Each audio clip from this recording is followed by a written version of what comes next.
독립기념일 연휴 기간 미 전역에 폭염이 예보되면서 보건당국이 온열 질환 예방에 각별한 주의를 당부하고 있습니다. 독립기념일 연휴 일주일 동안 미국민 7,220만 명이 50마일 이상 여행길에 나선 것으로 AAA가 추산했습니다. 미국의 6월 실업률이 4.2%로 내려갔으나 일자리를 5만 7천 개 늘려 전달과 기대치의 절반에 그친 것으로 나타났습니다. 미국에서 최초로 초소형 원자로로 AI 반도체에 전력을 공급하는 데 성공해 미래 데이터 센터의 전력 공급 방식이 바뀔 수 있다는 기대가 나오고 있습니다. 마크웨인 멀린 국토안보부 장관은 폭스뉴스와의 인터뷰에서 원정 출산을 막기 위해 외국 임산부들의 미국 입국을 전면 금지하는 방안도 고려되고 있다고 말했습니다. 시청자 여러분 안녕하십니까? 워싱턴 뉴스 투데이입니다. 건국 250주년을 맞은 미국의 독립기념일 연휴를 맞아 멀리 떠나지 않더라도 공원이나 뒷마당에서 바베큐를 즐기는 분들 많으실 텐데요. 하지만 올해는 예년보다 강한 폭염이 이어지면서 간단한 야외 활동에도 열사병을 조심해야 한다는 경고가 나오고 있습니다. 실제로 미국은 물론 유럽에서도 폭염으로 인한 사망자가 잇따르는 등 전 세계가 이상 고온 현상을 겪고 있습니다. 안혜린 기자가 보도합니다. 독립기념일 하면 가족, 친구들과 함께하는 바베큐 파티와 불꽃놀이를 빼놓을 수 없습니다. 하지만 올해는 즐거운 휴일도 폭염 앞에서는 방심해서는 안 된다는 경고가 이어지고 있습니다.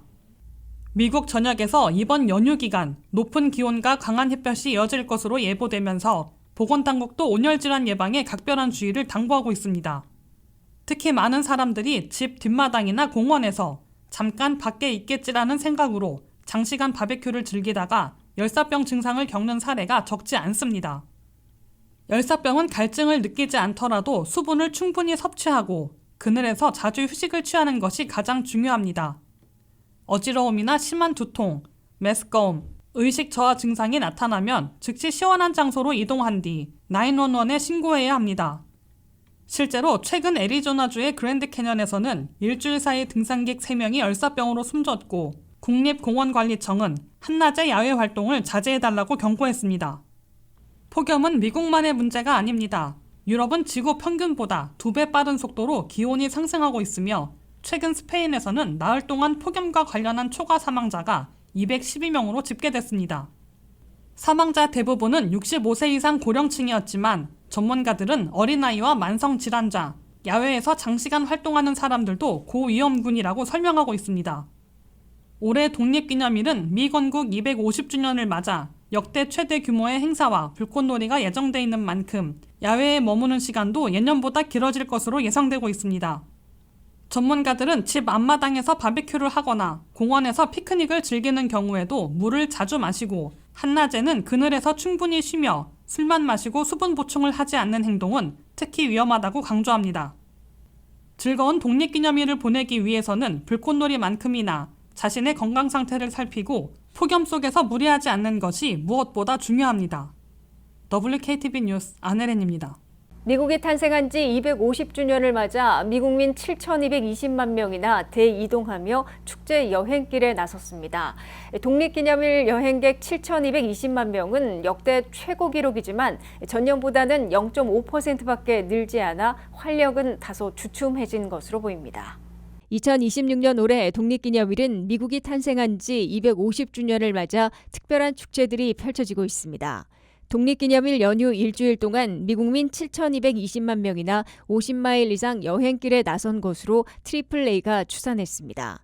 이는 신기록을 갈아치운 것이지만 지난해 7,180만 명보다 0.5% 늘어나는 데 그친 것입니다.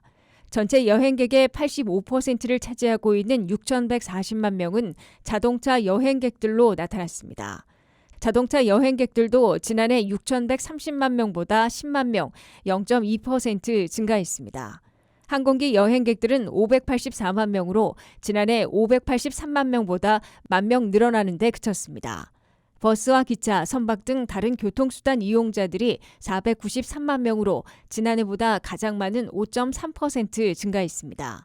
올해 독립기념일 연휴 일주일간의 여행객들은 최근에 유가와 물가 급등을 비롯한 경제 사정으로 마이너스만 겨우 피했을 뿐 증가세는 크게 둔화돼 사실상 제자리걸음한 것으로 해석되고 있습니다. 다수를 차지하고 있는 자동차 여행객들은 미국 이란 전쟁이 사실상 끝나 유가는 급락하고 있지만 미국 내 휘발유 값은 느리게 내려가고 있어 아직도 고유가 부담을 겪고 있습니다.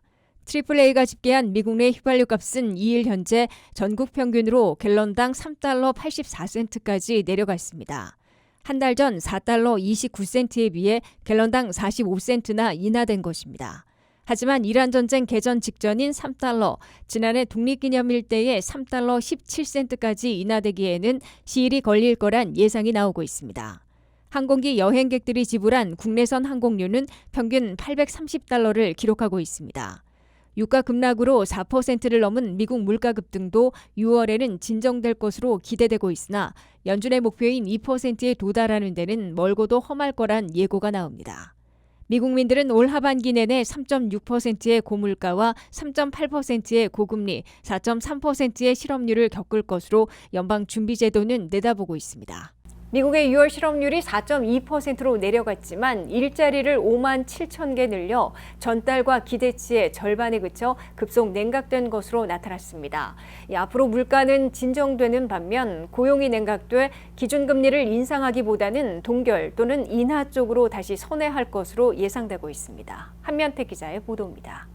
견고함을 보여온 미국의 고용시장이 6월에는 다시 흔들리며 급속 냉각된 것으로 나타났습니다.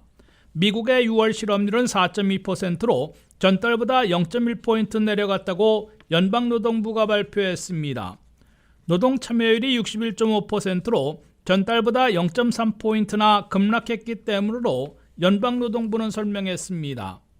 특히 6월 한 달 동안 미국 경제에서는 일자리를 5만 7천 개 늘리는 데 그쳤다고 연방노동부가 밝혔습니다. 이는 5월에 하향 수정된 12만 9천 개 증가와 경제 분석가들이 예측치 11만 5천 개 증가에 거의 절반 수준으로 급속 냉각된 겁니다. 미국의 고용은 3월에 21만 4천 개, 4월 14만 8천 개, 5월에 12만 9천 개 증가로 예상을 웃도는 호조를 이어왔으나 6월에 갑자기 급속 냉각됐습니다. 더욱이 6월 고용은 여름 휴가철과 북중미 월드컵 축구 특수로 활기를 띨 것으로 예측됐으나 기대와는 정반대로 급속 냉각된 것으로 나타났습니다. 6월의 업종별 고용을 보면 생산 분야에서 제조업은 3천 명, 건설업에서 11,000명을 늘려 동반 호조를 유지했습니다. 서비스 분야에서 프로페셔널 비즈니스 업종에서 가장 많은 36,000명을 늘렸습니다. 강세를 유지해온 헬스케어에서 2만 1,500명을 늘렸지만은 다소 주춤해지면서 사회지원 2만 5천 명 증가에 뒤졌습니다. 사립교육에서도 2만 2천 명을 증가시켰습니다. 예배 수송조장에서 2,300명, 도매업에서 2,400명을 늘린 반면에 소매업에서는 7,500명이나 줄여 시비가 엇갈렸습니다. 특히 특수를 기대했던 레저 호텔 식당 업종에서는 6만 1,000명이나 일자리를 줄였습니다. 정보업종에서도 9,000명을 감안했습니다. 정부에서는 연방 2,000명, 주정부 4,000명, 로컬 정부 2,000명을 모두 합해 8,000명을 증원했습니다.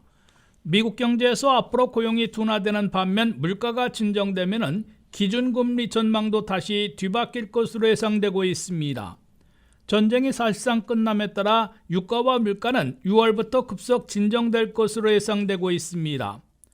여기에 견고하던 고용이 다시 흔들리게 되면 기준금리를 올 연말에 한 번 인상할 것으로 예고됐던 전망이 동결, 잘하면 한 번이라도 다시 급선회할 것으로 예측되고 있습니다. WKTV 뉴스 한면택입니다. 인공지능 AI 산업이 급성장하면서 전력 부족이 새로운 과제로 떠오르고 있는데요. 미국에서는 최초로 초소형 원자로로 AI 반도체에 전력을 공급하는 데 성공했습니다. 이에 따라 미래 데이터 센터의 전력 공급 방식이 바뀔 수 있다는 기대가 나오고 있습니다. 안혜린 기자가 보도합니다. 미국의 원자력 스타트업 발라아토믹스가 초소형 원자로, 이른바 마이크로 원자로를 이용해 엔비디아의 최신 AI 반도체에 전력을 공급하는 데 성공했습니다. 전력 생산 규모는 아직 크지 않지만 차세대 원자로가 실제 AI 데이터 센터에 전기를 공급한 첫 사례라는 점에서 의미가 큽니다. 이번 시연은 유타주 에너지 연구소에서 진행됐으며 5메가와트급 마이크로 원자로가 생산한 전력으로 엔비디아의 최신 블랙웰 AI 칩을 구동하는 데 성공했습니다. 마이크로 원자로는 기존 원자력 발전소를 초소형으로 축소한 이동식 발전 설비입니다. 쉽게 말해 거대한 원자력 발전소를 컨테이너 크기로 줄여 필요한 곳으로 옮겨 전기를 공급하는 초소형 발전소입니다. 영화 아이언맨에서 주인공 토니 스타크가 소형 원자로를 이용해 슈트를 움직이는 장면 등이 등장하는데 실제 마이크로 원자로는 그보다 훨씬 현실적인 기술로 AI 데이터 센터와 군 기지, 공장 등의 안정적인 전력을 공급하기 위해 개발되고 있습니다. 이번에 사용된 원자로는 미니밴보다 약간 큰 크기로 트럭이나 군 수송기를 이용해 필요한 장소로 쉽게 옮길 수 있다는 것도 장점입니다. 또 기존 원전보다 사고 위험을 크게 낮춘 차세대 핵 연료와 헬륨 냉각 방식을 사용해 안전성을 높였다고 회사 측은 설명했습니다. AI 산업이 급성장하면서 데이터 센터의 전력 소비도 폭발적으로 늘고 있습니다.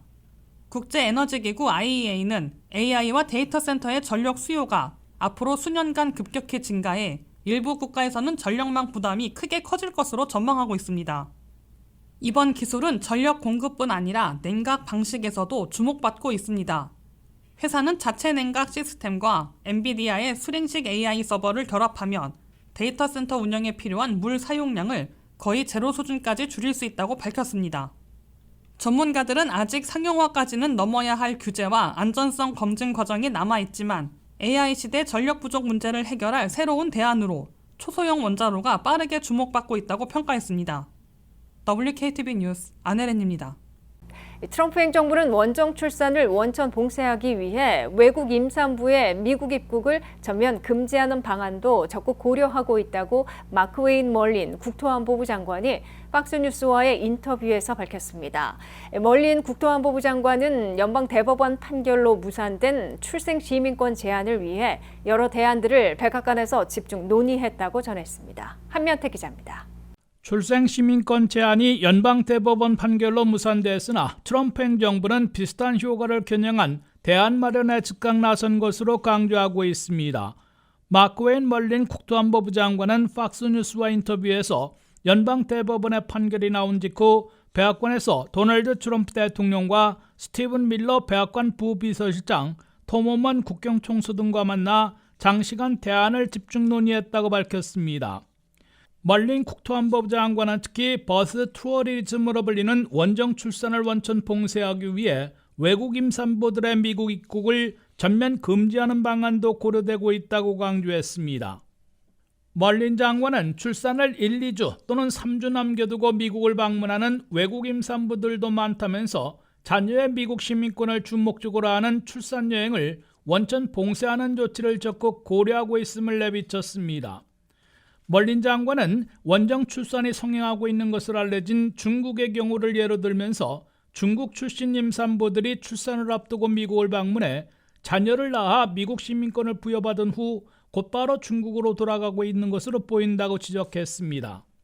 중국 임산부들은 미국 시민권자가 된 자녀를 중국의 공산체제에서 길러낸 후에 대학은 다시 미국으로 보내고 미국의 기술, 지적 재산권을 훔쳐가는 역할을 하고 있다며 이는 명백한 국가안보 사안이라고 개탄했습니다.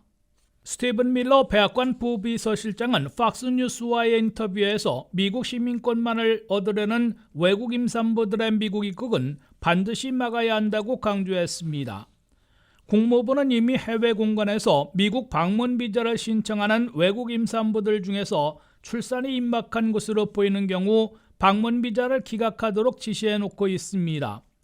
국토안보부는 CBP 입국심사관들이 외국 임산부들에 대해서는 정밀 검색을 실시해 조금이라도 의심되는 경우 미국 입국을 불허하도록 지시해놓고 있습니다.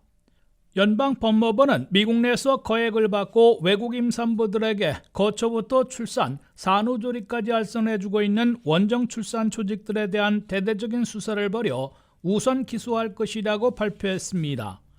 하지만 외국 임산부들의 미국 입국을 전면 금지시켜 원정 출산을 원천 봉쇄해도 논란에 비해 효과는 미흡하다는 점에서 불법체로 부모로부터 태어나는 자녀 등을 최소화하기 위한 광범위한 다른 대안들과 함께 모색될 것으로 예상되고 있습니다. 미국에서는 한 해에 이민 신분이 불확실한 부모로부터 태어나는 출생 시민권자 자녀들이 25만 명 정도 생겨나고 있습니다.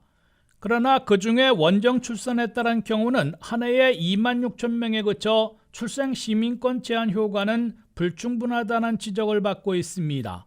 WKTV 뉴스 한면택입니다. 이상으로 워싱턴 뉴스투데이를 마치겠습니다. 시청해주신 여러분 고맙습니다.